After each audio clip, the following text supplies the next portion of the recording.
पिछले वीडियो में मैंने बताया था कि अलग अलग धर्मों के खुदा या अलग अलग कंट्रीज के खुदा अलग अलग नहीं हो सकते हैं। मतलब मालिक अलग अलग नहीं हो सकता। जिसने हमें बनाया, आपको बनाया, सारे इंसानों को बनाया, अगर वो अलग अलग होते तो हमारा डिजाइन अलग अलग होता। अगर ये बात स्टेब्लिश हो जाती है, ये बात समझ में आती है, तो इसका मतलब क्या है?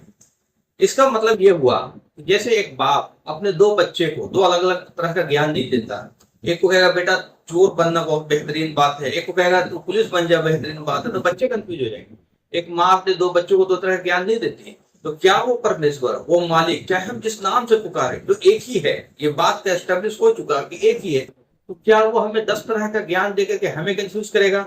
एक को कहेगा मेरी उपासना करो, एक को कहेगा मेरी दूतों की उपासना करो, एक को कहेगा इंसानों की उपासना करो, एक को कहेगा सूरज चांद की उपासना करो, एक को कहेगा पेड़ पौधे की उपासना करो, एक को कहेगा किसी की उपासना मत करो।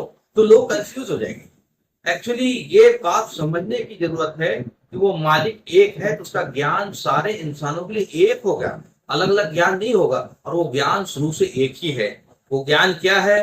कि वो हमारा रब है, वो मालिक है, वो परमेश्वर है। हमें उसी के आज्ञाकारी बनकर के जीवन गुजारना है।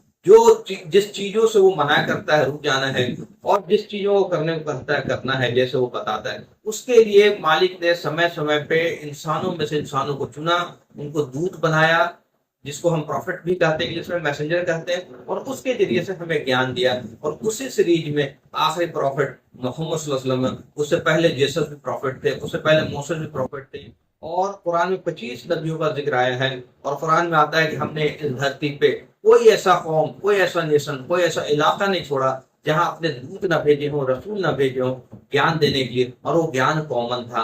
क्योंकि वो मालिक एक है, तो वो 10 तरह का ज्ञान नहीं देगा। ज्ञान ये है कि मेरी ही मान करके जिंदगी गुजारो। हमें उसी के वफादार बनना है, उसी के ओबीडियंट बनना है, उसी के आज्ञाकारी बनना है। और वो कैसे बनना है? उसी के लिए दूत आते थे, और वही काम आखिरी रसूल मोहम्मद सल्लल्लाहु अलैहि वसल्लम ने